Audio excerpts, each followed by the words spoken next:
옆에 있는 분들과 인사하시겠습니다. 사랑합니다. 축복합니다. 사랑합니다. 축복합니다. 오늘 대림절 네 번째 주일이고 또 대림절 시리즈 설교로는 다섯 번째 시간입니다.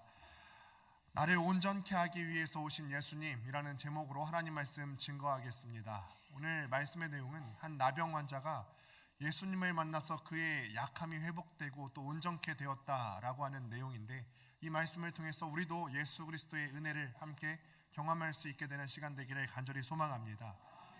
김춘수 시인의 꽃이라는 시가 있습니다. 우리가 시인의 이름도 잘 모르고 제목도 잘 모르지만 그 내용을 함께 살펴보면 한 번쯤은 들어보셨을 것이고 한 번쯤은 보셨을 만한 시입니다.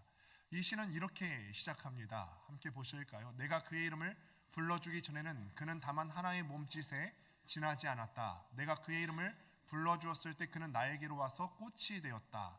나도 그의 꽃이 되고 싶다. 가만 보면 연애하는 커플들이 데이트할 때 이런 시를 활용하면 참 좋지 않을까 하는 생각을 해보게 되었습니다. 시의 내용은 간단해요. 내가 타인을 대할 때 타인을 꽃으로 여겨주고 또 마찬가지로 나도 그에게 있어서 내 존재 가치를 인정받고 싶다, 꽃으로 인정받고 싶다라고 하는 내용의 시입니다. 한마디로 자기 인생의 가치를 인정받고 싶다라는 거예요. 내 존재에 의의가 있었으면 좋겠다라는 것이죠. 전 근대 시대에는요, 노비의 이름을 지을 때 가장 많이 쓰였던 이름 중에 하나가 개똥이라고 하는 이름입니다. 왜 이렇게 막 지었는지 혹시 아세요? 개똥이, 말똥이 왜 이렇게 지었는지 혹시 아십니까? 죽지 말라고요. 맞습니다. 왜 이렇게 지었냐면 노비들에게는 사실 존재의 가치를 다른 데서 찾을 수 있을 만한 것들이 별로 없어요. 그런데 그 당시 사람들 가운데는 어떤 인식이 있었냐면 이름을 대충 막 지어야지 이 사람이 오래 살 수 있다, 장수한다 라는 인식이 있었습니다. 그래서 노비들이 자녀를 낳아서 이름을 지으면 개똥이, 말똥이 이렇게 지었던 것이죠.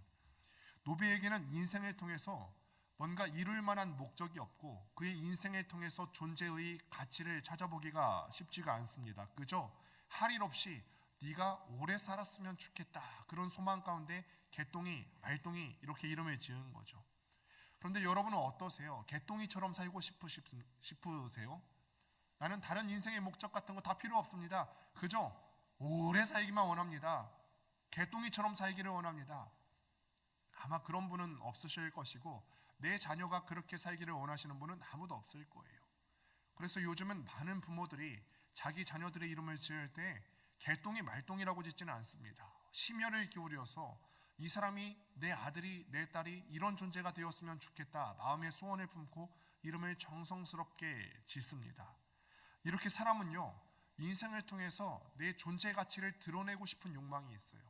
막 살고 싶은 거 아니고요, 인생에 의미 없이 살고 싶은 것이 아니라 자기 인생의 존재를 드러내고 싶어하는 욕망이 사람 가운데 누구나 다 있다는 거예요. 미국의 철학자이자 심리학자였던 매슬로우라는 사람이 사람의 욕구 단계를 5단계로 나누게 되는데, 우리가 흔히 알고 있는 생리적인 욕구는 맨 밑에 5번째 단계에 해당됩니다. 가장 위에 있는 단계가 어떤 욕구인지 혹시 아세요? 가장 위에 있는 욕구, 자아실현 욕구예요. 자아실현. 좀 어려운 말 같으나 이 말을 간단하게 풀었으면 이런 거예요. 내 인생이 의미가 있었으면 좋겠다. 내가 막 사는 인생이 아니었으면 좋겠다. 나는 이 세상에서 쓸모없는 존재로 살다가 그냥 그렇게 살다가 죽고 싶지는 않다. 이런 욕망이 사람들 가운데 다 있다는 것이죠. 그런데 눈을 들어서 주위를 한번 둘러보실까요? 나를 포함해서 이 세상에서 정말 자기 가치를 깨닫고 자기 존재의 의의를 깨닫고 나에게 주어진 하루를 소중하게 하루하루 살다가 하나님 앞에 불려가는 인생이 얼마나 되겠습니까? 그런 사람이 많던가요? 아니에요. 2024년 얼마 전에 10월 24일 기사에 의하면은 자살로 사망하는 사람들의 숫자가 역대 최고치를 경신할 것이다.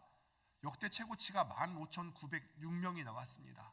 15,906명이 대한민국에서만 자살하는 사람의 숫자가 이만큼 된다는 거예요. 하루치로 환산하면 하루에 44명이 자살로 목숨을 잃습니다. 자기가 왜 사는지를 모르는 거예요.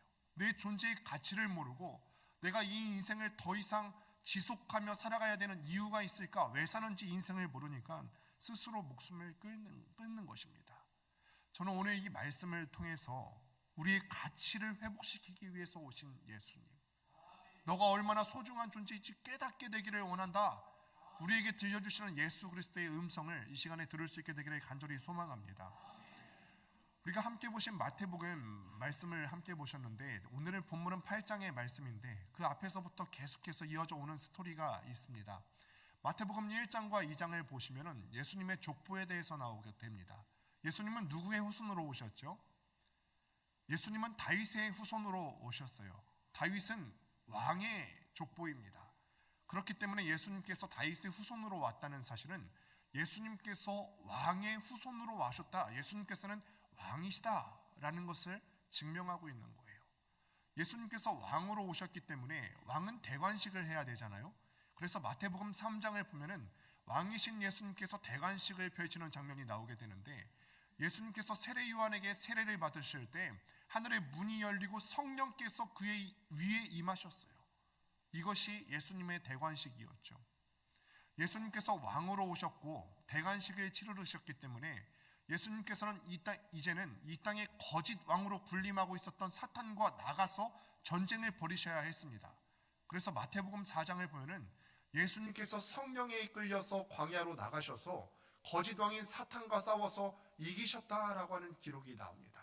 왕으로 오신 예수님께서는 이 땅의 거짓 왕을 이기신 진짜 왕이셨어요.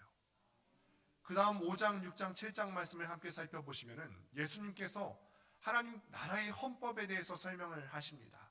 하나님 나라는 이런 곳인데 너희가 하나님 나라의 백성으로서 왕이신 하나님과 어떤 관계를 맺으면서 살아가야 되는지, 그리고 너희가 하나님 나라의 백성으로서 같은 나라의 백성끼리는 어떤 모습을 이루면서 살아가야 되는지, 그리고 하나님 나라가 갖고 있는 그 의의는 무엇인지에 대해서 마태복음 5장, 6장, 7장에 대해서 설명하고 있는 거예요.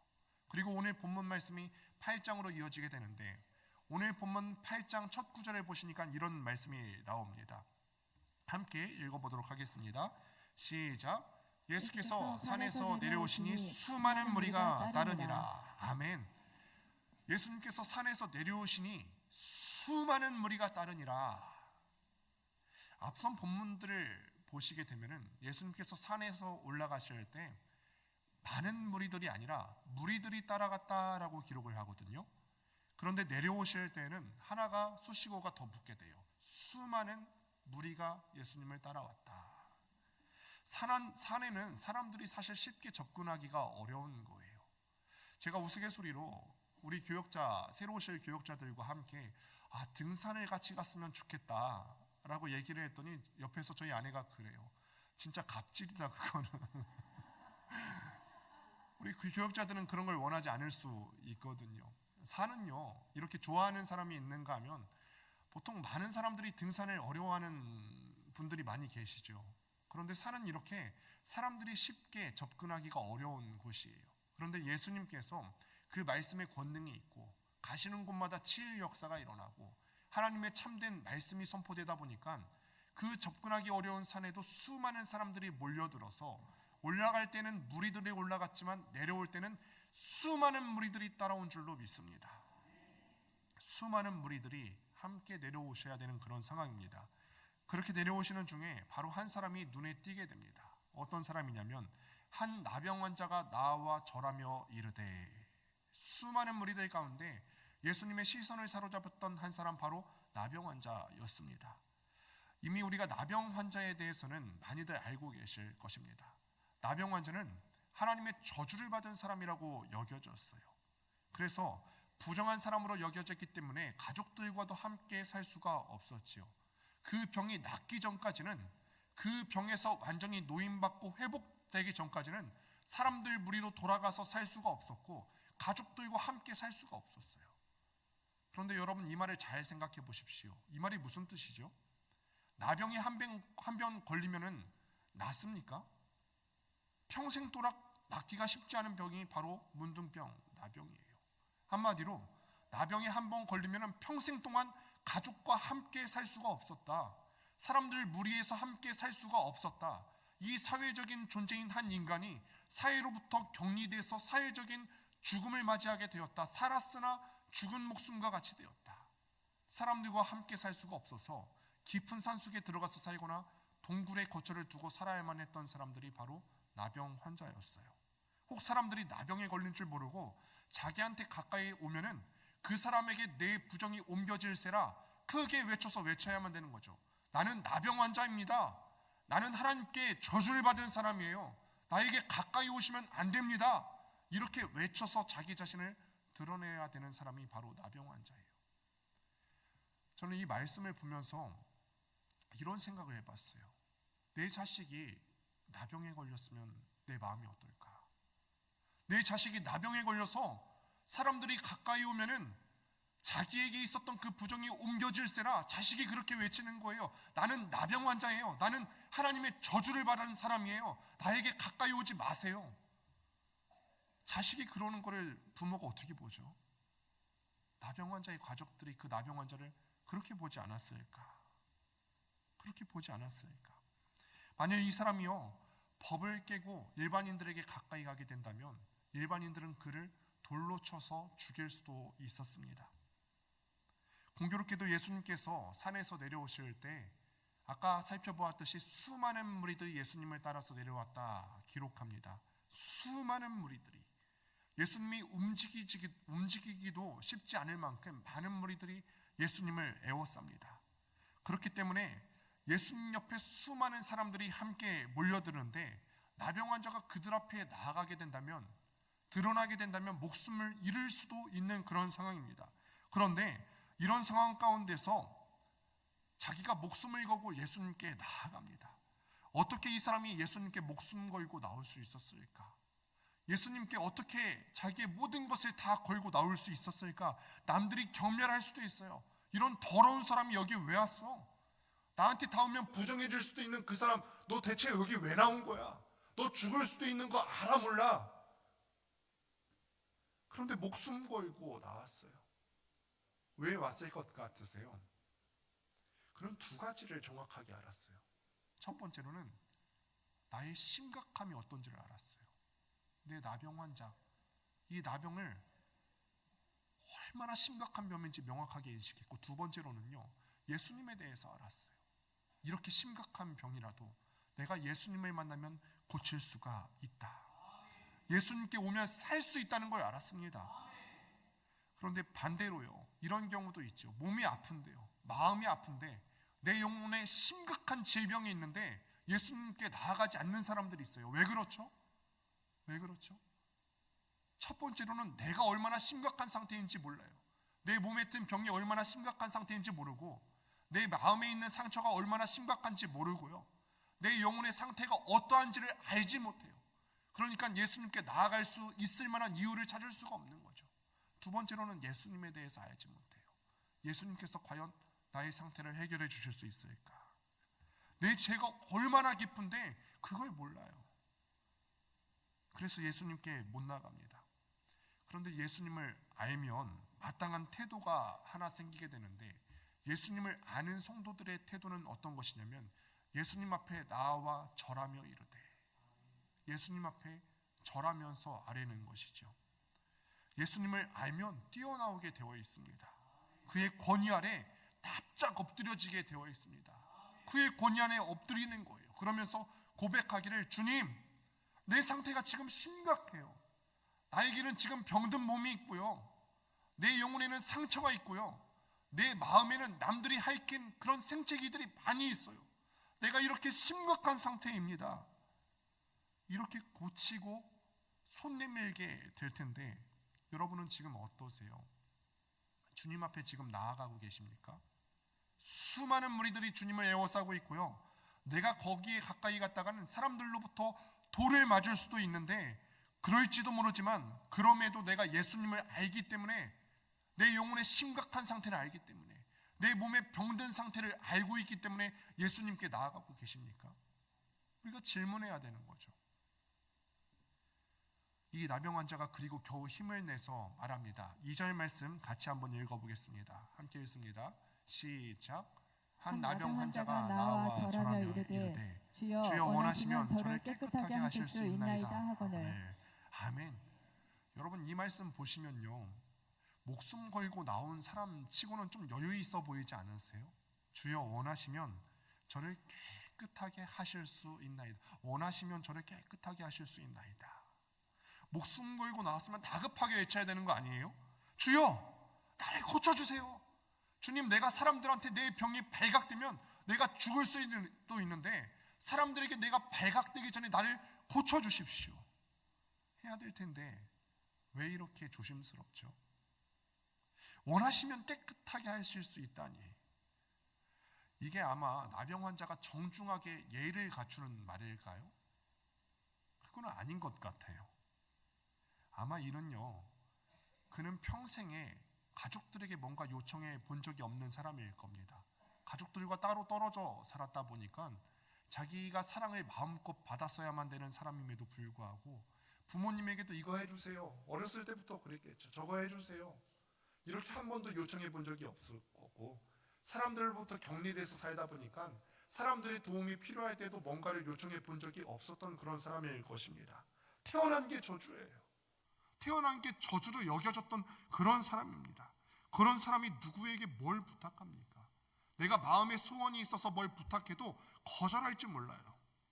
내 간절함과, 나는 병이 낫기를 간절히 원하지만 내 간절함과 예수님의 생각이 다를 수 있는 거죠.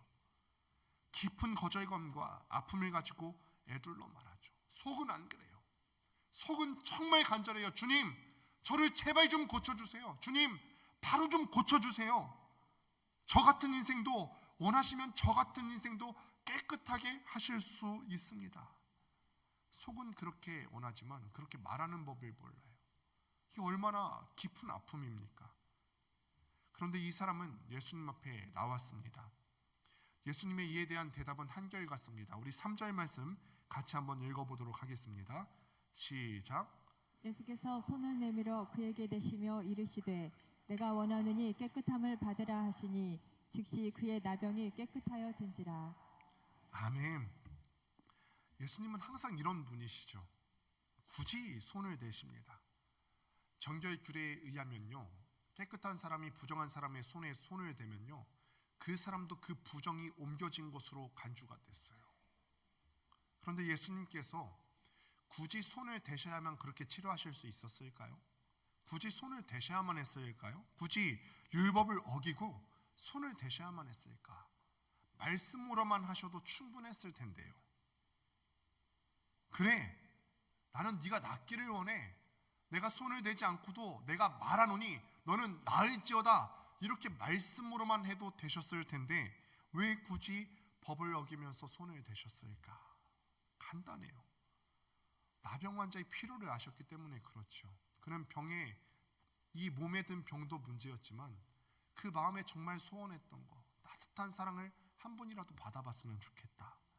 그 몸에요, 따뜻한 온기의 손이 한 번도 닿아본 적이 없는 몸이에요. 심지어는 가족들조차도 너는 부정한 몸이라면서, 문둥병자라면서, 나병 환자라면서 격리되었던 사람이에요.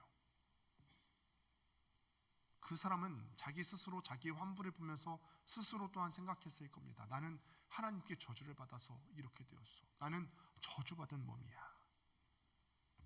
그런데 예수님께서는요, 한 인간으로서 그 인생을 불쌍히 여기시고 그의 환부에 직접 손을 대심으로 자신이 부정을 입으셨어요. 그를 정결하게 하기 위해서 그 따뜻한 손을 대시면서 말씀하시에요. 깨끗함을 받으라. 여러분, 이 말씀 보실 때 예수님의 눈빛은 어떠셨을까 생각해 보게 되었어요. 굳이 손을 대시면서 더 따뜻한 온기를 느껴본 적 없지, 굳이 손을 대시면서 말씀하시는 그 예수님의 눈빛이 어떠셨을까요? 정말 세상 그 무엇보다 따뜻한 눈빛이 아니셨을까? 깨끗함을 받으라, 손을 대시고 깨끗함을 받으라 그랬더니 어떻게 되었죠? 즉시 몸이 깨끗하여진지라. 할렐루야. 즉시 몸이 깨끗하여진지라. 여러분, 우리는 지금 아멘 했지만 어떤 분들은 이렇게 마음에 원망이 들지도 모르겠습니다. 성경에 나오는 나병 환자는 깨끗해졌는데 왜 내 아버지는, 왜 내 어머니는, 왜 내 몸은 이렇게 쉽게 병이 낫지 않는 거죠? 내가 하나님 말씀 따른다고 했고 하나님 앞에 나와서 기도한다고 했는데 나병 환자는 나았는데 왜 우리 아버지는 안 되고, 왜 우리 어머니는 안 되고, 왜 내 몸은 낫지 않는 거죠? 그래서 어쩔 때 우리가 성경을 읽으면요, 마냥 즐겁지만은 않습니다. 이 질병이 내 몸에서 떠나기를 원하지만 안 떠나요. 원망이 생기기도 합니다. 그럴 때 우리가 꼭 기억하시기를 바랍니다. 예수님은 병 고치러 오시는 분이 아니에요. 오셔서 병 고침을 통해서 뭔가 목표를 하셨던 것이지 병을 고치는 치유자로 이 땅에 오신 것이 아니에요. 예수님은 전혀 다른 목표를 가지고 이 땅에 거짓 왕을 몰아내시고 하나님의 나라를 이루기 위해서 이 땅에 오셨는데, 하나님의 나라는 어떤 모습일까? 바울이 이렇게 설명합니다. 고린도전서 15장 53절부터 55절까지의 말씀을 같이 한번 읽도록 하겠습니다. 시작. 이 썩을 것이 반드시 썩지 아니할 것을 입겠고 이 죽을 것이 죽지 아니함을 입으리로다. 썩지 아니함을 입고 이 죽을 것이 죽지 아니함을 입을 때에는 사망을 삼키고 이기리라고 기록된 말씀이 이루어지리라. 사망아 너의 승리가 어디 있느냐? 사망아 내가 쏘는 것이 어디 있느냐? 아멘. 예수님이 이것 때문에 오셨어요. 썩을 것이 반드시 썩지 아니함을 입겠고 죽을 것이 죽지 아니함을 입으리로다. 내 몸도 썩었고요, 주님 몸도 십자가에 못 박혀 달려 돌아가실 때 3일 동안 썩었지만 이 썩은 몸이 다시 완전히 부활하게 되는 그날에 사망을 삼키고 이기리라, 그 기록된 말씀이 이루어지리다. 이 땅의 거짓 왕이었던 마귀는요, 사망이라고 하는 무기를 가지고 사람들을 계속 두렵게 만들고 군림하려고 해요. 이 질병에 걸리기도 하고 저 질병에 걸리기도 하고 너 죽여버린다 이런 말로 사람들을 무섭게 하고 두렵게 했는데, 예수님께서는 하나님의 나라를 이 땅에 가져오시면서 분명히 보이셨던 것은 사망 자체를 이기시는 거예요. 사망아 네가 이겼다고 거짓말하지 마. 내가 여태까지는 네가 왕노릇했는지 모르지만 내가 부활하는 순간에 너는 다시는 왕노릇할 수가 없어. 사망아 네가 전갈의 독침과 같이 율법 가지고 나를 괴롭게 하였는지 모르겠는데 나를 쏘아? 이제 더 이상은 안 돼. 내가 이 모든 걸 이겼다. 예수님이 선언하시는 거죠. 예수님께서는 이 땅에 오셔서 허다한 병자를 고치셨습니다. 그런데 우리가 기억하셔야 할 것, 반드시 기억하셔야 할 것은 예수님께서 병자를 고치심으로도 하나님의 나라가 이 땅에 임했고, 병자를 고치지 않으셨음에도 하나님의 나라는 하나님께서 갖고 오실 거예요. 그리고 마침내 약속하신 때가 되면 주님의 썩었던 몸이 부활하셨던 것처럼 우리의 썩었던 몸도, 썩을 몸도 부활하게 될 줄로 믿습니다. 그때 사망이 우리에게 오히려 종노릇하게 되는 것을 보게 될 줄로 믿습니다. 이렇게 즉시 나병이 떠나고 몸이 깨끗해졌습니다. 그때 나병이 나았어요. 여러분들은 어떠실 것 같으세요? 중한 질병이 걸렸어요? 암이 걸렸어요? 나병이 걸렸다가 나았어요? 그럼 여러분 뭐 하고 싶으세요? 자랑하고 싶죠. 자랑하고 싶어요. 와, 내가 병이 걸렸었는데, 위암이 있었는데, 가장 심각한 암, 췌장암이 있었는데 나았어. 자랑하고 싶은 거죠. 막 자랑하고 싶어요. 그런데 예수님이 이렇게 말씀하세요. 예수께서 이르시되 삼가 아무에게도 이르지 말라. 예수님이 병 고치셨다는 소문을 좀 내야 사람들이 몰려오죠. 야, 권능교회 예배 나가서 기도하면 병 낫는데, 이런 소문이 좀 나야 사람들이 올 거 아니에요? 그런데 예수님 그렇게 못하게 하셨어요. 삼가 아무에게도 이르지 말고. 왜 그러셨을까? 아까 말씀드렸다시피 예수님께서는 치유 사역자가 되기를 원하지 않으셨어요. 하나님께서는 예수님을 이 땅에 보내셔서 예수님이 치유 사역자가 되기를 원하셨던 것이 아니에요. 이 땅에 참 생명의 나라를 가져오는 왕이 되기를 원하셨던 것이지 병 고치는 사람으로 인식되기를 원치 않으셨어요. 그래서 아무에게도 이르지 말라 이르셨던 거죠. 우리는 간혹 예수님께 이렇게 말해요. 주님 나를 위해서 지금 당장 빨리 내 문제를 고쳐주옵소서. 지금 당장 빨리 내 몸의 병을 고쳐주옵소서. 그런데 여러분 기도하시는 것을 보면은 가만히 보시면 예수님께 부탁하는 것 같은데 참 이기적이에요. 내 마음대로 하기 원하는 거죠. 내 속도대로 되기 원하는 거죠. 한마디로 하면 내가 왕노릇하기 원하는 거예요. 예수님을 사역자로 삼아서 내 욕구를 관철시키기 원하는 그런 기도의 제목들을 많이 보게 됩니다. 예수님은 그거를 허락하지 않으셨다는 거예요. 베드로와 제자들도 마찬가지입니다. 예수님께서 이제 당신께서 이 땅을 떠나실 때가 되심을 아시고서 제자들을 불러 모아 말씀하시고 물으셨죠. 너희는 나를 누구라 하느냐? 그때 베드로가 참 기가 막힌 신앙 고백을 하죠. 주는 살아계신 하나님의 아들이시니이다. 그리스도이고 살아계신 하나님의 아들이십니다. 신앙 고백이 정확했어요. 그러자 예수님께서 그 고백 가운데 축복을 하셨죠. 그리고는 베드로와 제자들에게 경고를 하십니다. 정말 톡 부러지는 신앙 고백을 베드로가 했는데 그 이후에 경고를 하십니다. 말씀 함께 보도록 하겠습니다. 마태복음 16장 20절 21절 함께 읽습니다. 시작. 이에 제자들에게 경고하사 자기가 그리스도인 것을 아무에게도 이르지 말라 하시니라. 이때로부터 예수 그리스도께서 자기가 예루살렘에 올라가 장로들과 대제사장들과 서기관들과 많은 고난을 받고 죽임을 당하고 제3일에 살아나야 할 것을 제자들에게 비로소 나타내시니. 아멘. 막 소문내야 되잖아요. 알려야 되잖아요. 그리스도가 오셨어. 다윗의 후손으로 오신 진짜 왕이 오셨어. 우리 같으면 알리기를 원할 텐데 예수님께서 말씀하시기를 알리지 말래요. 그리스도가 왔다고 말하면요, 진짜 왕이 왔다고 말하면 사람들이 오해할 거예요. 로마 제국에 우리가 압제를 받고 있는데 그 압제로부터 우리를 구원해낼 진짜 메시아가 오셨다. 그 오해할 것이 두려워서 예수님은 삼가 아무에게도 이르지 말라. 그저 제자들에게만 말씀하시기를 내가 죽었다가 부활하면 사망이 정복이 되는 그런 나라가 올 거다. 이걸 가르치셨던 거예요. 이 좋은 말씀을 들어야 할 텐데 신앙 고백을 참 바르게 했던 베드로가 그 자리에서 바로 실패합니다. 마태복음 16장 22절 23절 말씀을 보니까 베드로가 예수를 붙들고 항변하여 이르되 주여 그리 마옵소서 이 일이 결코 주께 미치지 아니하리이다. 예수께서 돌이키시며 베드로에게 이르시되 사탄아 내 뒤로 물러가라. 너는 나를 넘어지게 하는 자로다. 네가 하나님의 일을 생각하지 아니하고 도리어 사람의 일을 생각하는도다 하시고, 베드로가 예수를 붙들고 항변하여 이르되 어딜요? 어딜 감히 예수님을 붙들어요?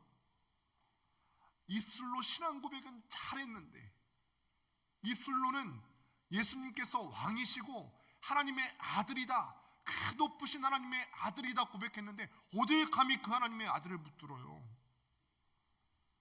그런데 이게 우리의 태도일 수 있는 거죠. 아무리 예수님이라도 내 뜻대로 안 되면 막 붙들고 항변하는 태도가 우리 가운데 있지는 않습니까? 성도의 마땅한 태도는 주님 앞에 엎드려서 절하며 기도하는 것이지 붙들고 항변하는 것이 아님을 믿습니다. 우리가 주님 따라왔는데 주님 죽으시면 어떡합니까? 예수님 아시잖아요. 배와 그물을 다 버려두고 가족들도 다 버려두고 주님 떠나왔는데 주님이 죽으시면 어떡합니까? 이 일이 결코 미치지 아니할 것입니다. 주님이 이 일하러 왔거든요. 주님 하실 일이 이건데 주님 하실 일을 막으면 어떡하죠? 그리고 주님 붙들고 주님 이러시면 안 돼요. 예수께서 그리고 말씀하시기를 돌이켜 보셨다고 해요. 아마 베드로가 등 뒤에서 붙잡았나 보죠. 베드로에게 이르시되 사탄아 내 뒤로 물러가라. 방금 전에 신앙 고백했을 때 요한의 아들 시몬아 너에게 복이 있다. 너 신앙 고백 정말 잘했다. 너에게 복이 있을 거다. 무너졌던 자리가 어디냐면 예수님께 칭찬받았던 바로 그 자리예요. 칭찬받았던 그 자리에서 예수님께 꾸중을 받았습니다. 우리가 이 말씀을 보면서 생각했던 것은 우리가 어느 순간은 잘 서다가도 잘 섰던 그 자리에서 얼마든지 무너질 수 있다는 거예요. 그러니 우리가 늘 조심하셔야 되는 거죠. 지금 하루는 오늘 내가 잘 서는 것 같아요. 그런데 그 자리에서 또 무너질 수가 있는 거예요. 같은 자리에서 또 무너질 수가 있는 거예요. 우리가 이것을 기억해야 되는 거죠. 여기 있는 이 목사도 이 자리에서는 말씀의 종으로 세워졌다가 또 어느 순간에는 사탄이 마음속에 들어와서 속삭이는 것에 넘어질 수 있다는 것이죠.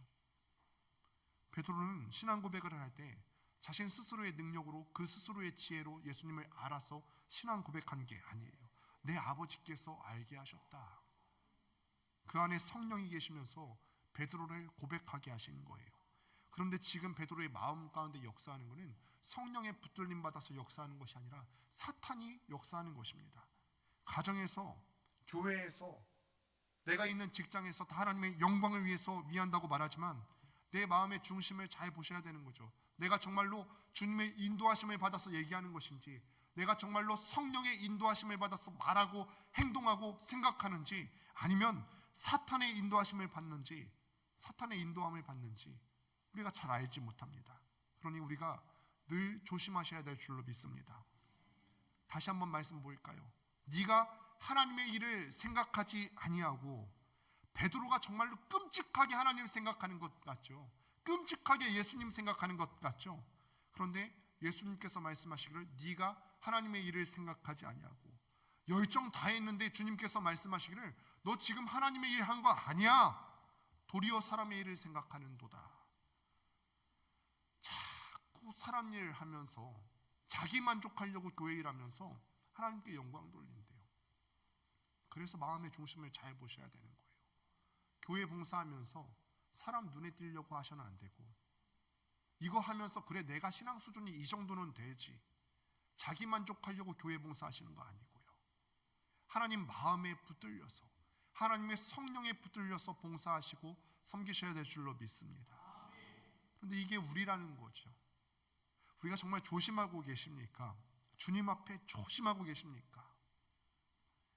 그런데요, 말씀 보니까 주님께서 여기서 멈추지 않으세요. 다시 오늘 본문 말씀을 돌아보시면 삼가 아무에게도 이르지 말라 하시지만 또 말씀하시기를 네가 지금 빨리 제사장에게 가서 내 몸을 보이고 모세가 명한 대로 예물을 드려서 네 몸이 정하게 된 것을, 다시 회복하게 된 것을 증명해야 된다. 그들에게 입증해라. 어려운 명령을 주십니다. 아무에게도 말씀하시지 말라 그랬거든요. 아무에게도 네 병이 나았다는 것을 얘기해서는 안 돼. 예수님이 내 병 고쳤어, 이거 소문내지 마. 그런데 한 사람에게는 가. 제사장에게 가서 네 몸이 나은 것을 다 보여줘. 그리고 예물을 드려라. 그런데 여러분 잘 생각해 보십시오. 여태 나병 환자로 살았는데 나병 환자가 무슨 돈이 있어요? 제사장에게 가서 네 몸이 깨끗하게 되었다는 증표로 수량 한 마리를 드리라 말씀하시는데, 여태 나병 환자로 사람들과 격리되어 살았는데 하나님께 드릴, 제사장에게 드릴 그 수량이 어디 있어요? 결국 교회는 헌금만 하는구나, 돈 가져오라는 거구나. 과연 그럴까요? 예수님이 지금 그 말씀 하려고 아무것도 가진 것 없는 이 나병 환자에게 뻔히 아시면서 제사장에게 갈 때 수장 가져가라, 이거 말씀하시는 걸까요? 아니에요. 입증하기 위해서인데, 뭘 입증하기 위해서죠? 나병이 나았음을 입증하기 위해서. 그러면 하나님 앞에 빈손으로 나가면 안 되기 때문에, 그거 없으면 증명이 안 되기 때문에 수장에 가져가야 되는 것일까요? 아니면 하나님 앞에 나아갈 때, 우리 병문안 갈 때 뭐라도 들고 가지 않습니까? 빈손으로 가기 뭐하니까, 뭐라도 가져가야 된다는 그런 얘기일까요? 그거 아니에요. 우리 하나님 거지 아닌데요. 전혀 다른 의미가 있는데, 모세가 율법에서 뭐라고 했는지 한번 확인하시겠습니다. 레위기 14장 11절과 12절 말씀을 같이 한번 읽어보도록 하겠습니다. 함께 읽습니다. 시작. 정결하게 하는 제사장은 정결함을 받을 자와 그 물건들을 회막문 여호와 앞에 두고 어린 순양 한 마리를 가져다가 기름 한 록과 아울러 속건제로 드리되 여호와 앞에 흔들어 요제를 삼고. 아멘. 이제 어떤 사람이요, 자기가 부정해졌던 상태에서 정결한 것을 확인시켜주기 위해서 제사장 앞에 나아가게 됩니다. 그러면 그 직무를 감당하는 제사장은 부정해져서 다시 정결해졌다는 것을 확인받기 싶어하는 그 사람을 앞에 놓고 그 예물을 함께 받고 제사를 올려드려야 되는 것이죠. 그리고 그 물건들을 회막문 여호와 앞에 놓고는 정결함을 받은 자가 아마 어렵게 가져왔겠죠. 어린 수양 한 마리를 가져다가 기름 한 녹과 아울러 속건제로 드리되. 원래는 제사를 드릴 때 자기가 부정한 사람이니까 제물을 올려드릴 때 자기가 올라가야 돼요.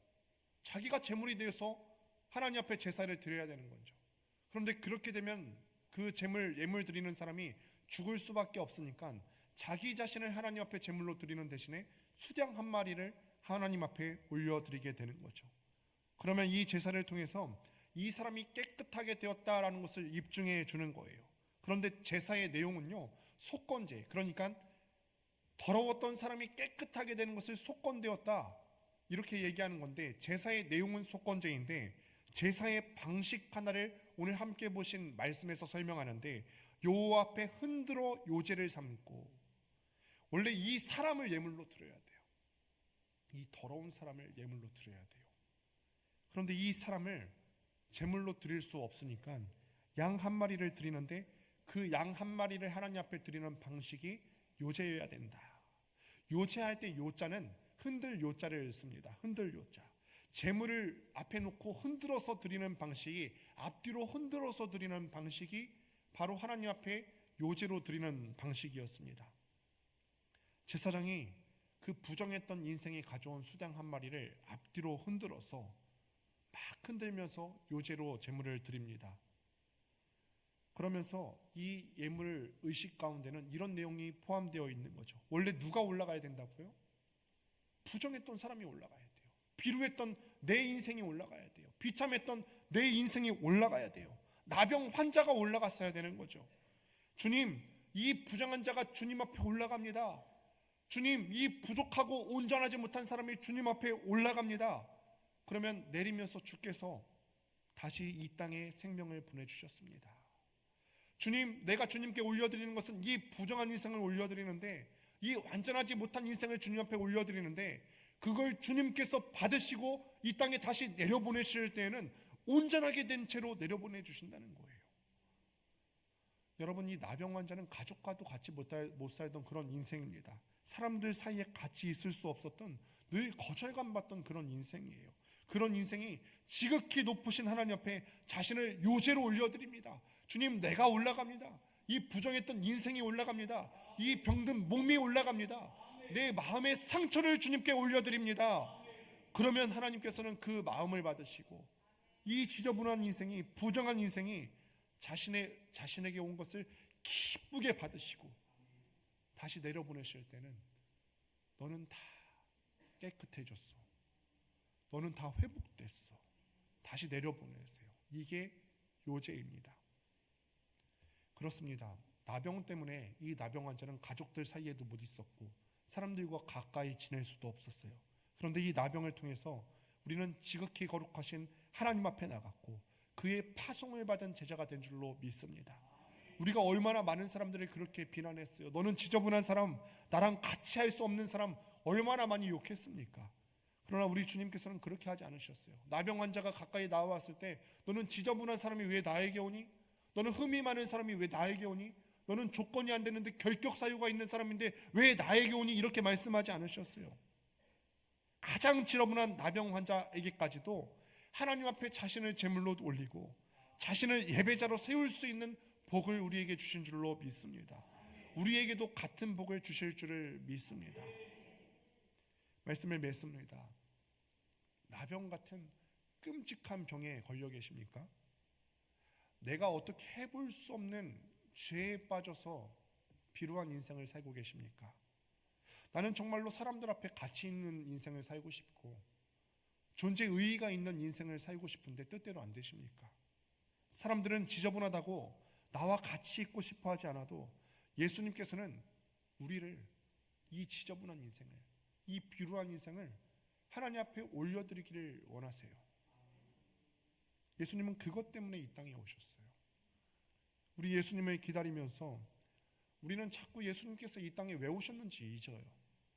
예수님께서 이 땅에 오신 이유가 있는데 그 이유도 모르는데 그냥 무턱대고 예수님을 믿는 경우들이 많아요. 예수님께서 이 땅에 오신 이유는 이 비참했던 인생을 다시 회복시켜 주시고, 인생의 존재 의의를 모르고 그냥 하루하루 막연하게 다람쥐 쳇바퀴 돌듯이 살던 인생에게 인생의 의미를 회복시켜 주시기 위함인 줄로 믿습니다. 그러니 예수님을 아는 사람은 어떻게 나아가야 된다고요? 예수님께 와서 절하며 이르되. 우리가 이제 수요일은 성탄 예배로 드립니다. 그날도 예배로 드리겠습니다만, 이번 한 주 우리가 예수님께서 날 온전케 해주시기 위해서 오신 것을 기억하면서 하나님 앞에 엎드려 절하며 이룰 수 있는 여러분들 되시기를 주님의 이름으로 축원합니다. 기도하겠습니다.